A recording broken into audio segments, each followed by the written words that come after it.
girls, it's Thursday!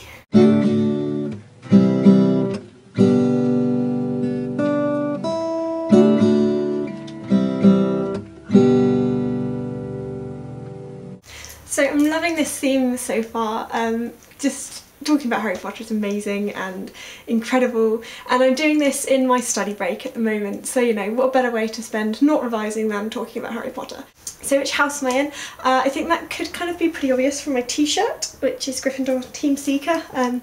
Yeah, I'm a Gryffindor. In the books, J.K. Rowling always made Gryffindor seem like the best house because like everyone good was in it. So I kind of feel like it might be a bit vain saying that I was in that house, but I think I decided in the end that I'd end up being, I don't know, more like a Ron in Gryffindor than like a Harry or Hermione, because I'm not particularly brilliantly clever and I'm not particularly brilliantly brave, whatever Harry is, so you know, I'm quite happy. I can just be Ron in Gryffindor and yeah! Okay, favourite book. I did mention this in the first video that we ever made, and I said it was The Half-Blood Prince.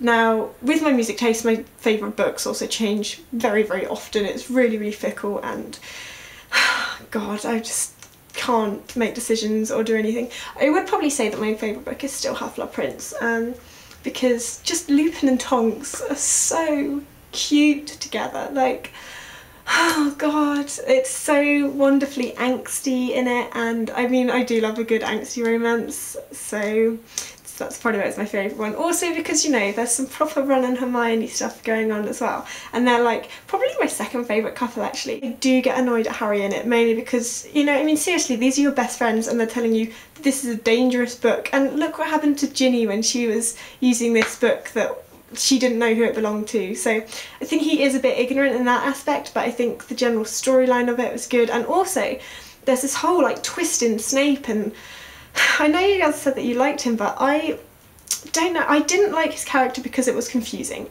I like characters that are good or they're bad, or you know where they stand, like, you know, they're good but, you know, a bit bad, and with Snape I could never tell. I could never tell if he was actually, you know, being bad on the good side, so like actually really a Death Eater but, you know, pretending with Dumbledore that he was good, or whether he was actually the good guy but pretending with Voldemort, and I think that just made me very confused about who he was and kind of made me go off his character a bit. I mean, he has some brilliant lines, and especially in the films as well, he's just amazing, but he was never one that I felt like particularly passionate about. My actual favourite characters, Tonks, I just adore her so much. I think because she's so different and she's so clumsy, and she has this amazing ability give to be a metamorphomagus, to be her, like to be able to change your hair colour and your appearance at will would be amazing, and really good for fancy dress. I also really love Luna. I know that's a theme that's been going on, but she's so different that it's amazing. I like that she's not necessarily in the present the whole time, that she's always off in this magical fantasy land of hers, and that she has this real belief in things that other people don't necessarily think are real, and I just think that her innocence is really important to the book because it just brings something else back into it. When all the others are growing up, you still have Luna who's still there and still sort of believes in fairy tales, which I think is really lovely. I have so many favourite characters in this book that it's ridiculous. Like, I love them all, just all of them, so choosing those two is really difficult. I kind of tend to like the relationships more than I like characters, so yeah, Lupin, Tonks, Ron, Hermione, just, oh God, I love you guys so much. So my favourite real life experience, I haven't actually done a huge amount of like Harry Potter things outside of the films and the books. I've never been to a midnight book gathering, not because I haven't wanted to, but because every single time a book has come out I have been working the next day. When the first lot were coming out I was working at stables, so that meant it was like I had to be there for 8:30 I think. So kind of going at midnight wasn't such a good idea. And then as I grew older I think I was still working at the stables by then, so it was just early starts, and every single time I was working the next day, which was ridiculous. But we always had like this little routine going on between me and my dad. None of my other family were reading the Harry Potter books at that point. So he would buy it for me during the day when I was working, and I'd be picked up from work, I think it was at about like 4ish or whatever, and I'd get the book and I would read it. I would just continuously read it. However, when the last book came out, the 7th one, I had a friend's thing to go to afterwards. I think it was a friend's birthday party. So I literally had enough time to come home, have a shower and then go off to her party. And I had to wait until I could read the book. Like, I was so almost going to bring it to the party that, and then I realised that would probably be really rude if I sat at her birthday party and read Harry Potter. But in the end I got home at like midnight or something and started reading it and continuously read it until about 5 o'clock in the morning, and then I finished it. So I think it's the quickest I've ever read such a hefty book, and I was quite proud of myself.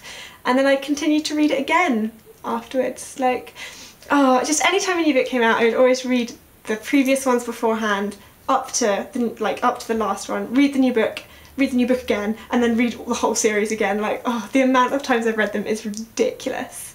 I think the most exciting thing that's going to happen Harry Potter-wise to me though is going to occur this summer, because I'm going to the Leicester Square Red Carpet event. I'm going to go with one of my friends and we are going to camp out day before and just stand there and probably be carted away by security for being too fangirlish, which will be incredible and amazing, and hopefully it'll work out because we haven't really organised anything yet, and I feel that that should be done before I start panicking and actually not end up going. And then the final film, like, oh god, it's going to be so sad. I made sure we didn't go interrailing until after the film came out, and I really wanted to go see it in other languages as well, so I might be doing like a Harry Potter interrailing tour, which would be brilliant. But I'm going to cry so much because there won't be any more books, there won't be any more films, and it's been a huge part of my life. 10 years it's taken to get from the first to the last, and every year, or you know, every year and a half there's been a new one to go and see, there's been a new book, and it's been really exciting, and now we're just going to have to rely on the fandom to keep it alive, which obviously will happen because it's such a brilliant fandom, and there'll be events to go to, and there'll be new theme parks opening, because there's the Levingston Studios they're going to make into an experience that you can walk through, and it will just be incredible because you'll be able to go through all the sets and like totally pretend that you're acting in it and actually are Harry Potter even though you're really not. But yeah, I really want to go to the Wizarding World in Florida. I really want to work there one summer and actually taste their butterbeer, and oh gosh, it'd be amazing, it'd be amazing. We should do an All Made of Awesome trip to Harry Potter World. How incredible would that be? Maybe one day. Anyway, I'm going to go back to my revision now, and that'll be really fun, and I hope you girls are all having wonderful, wonderful weeks, and I hope Lizzie got off safe to Uganda. And Sarah Michelle, I'll see you tomorrow.